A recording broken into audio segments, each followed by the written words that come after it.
Ikinababahala na ng mga magsasaka ang epekto ng matinding tagtuyot sa kanilang mga pananim.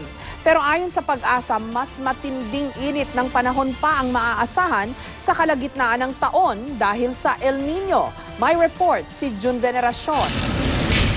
Mga nalalantang punla ng palay, nakatiwangwang na sakahan. Ganito ang sitwasyon sa Lawag City, Ilocos Norte.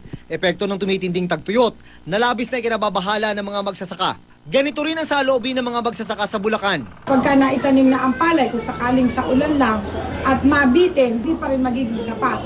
So ang kailangan pa rin ay malaki ay ang ating tubig irigasyon. Ito ngayon ang mas masamang balita.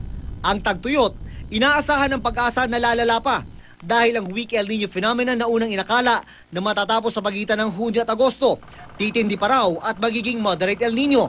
The forecast is that it will be reaching a moderate strength by August of 2015 of this year.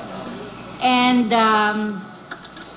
it is also expected to terminate by May of 2016. Below normal ang rainfall na inaasahan mula Hunyo hanggang Disyembre sa buong bansa.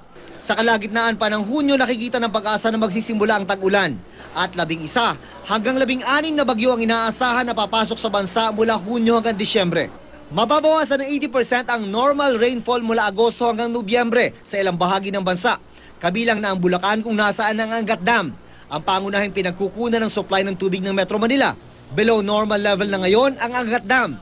At base sa forecast ng Pag-asa, magpapatuloy na below normal ang average level ng Angat Dam hanggang Disyembre at posible pang umabot hanggang unang bahagi ng 2016. In October, we will be feeling the full impact of the moderate El Nino. We are seeing an impact of a very dry condition. Wala pa naman kaming nakikita na magkakaroon tayo ng water shortage. Pero yun nga, kung magdidire-diretso, baka next year pa. 13 probinsya ang nakikitang patuloy na makakaranas ng tagtuyot dahil pa rin sa El Nino. Kaya ang dapat gawin ngayon, magtipid ng tubig at pagplanuhan ang epekto ng El Nino.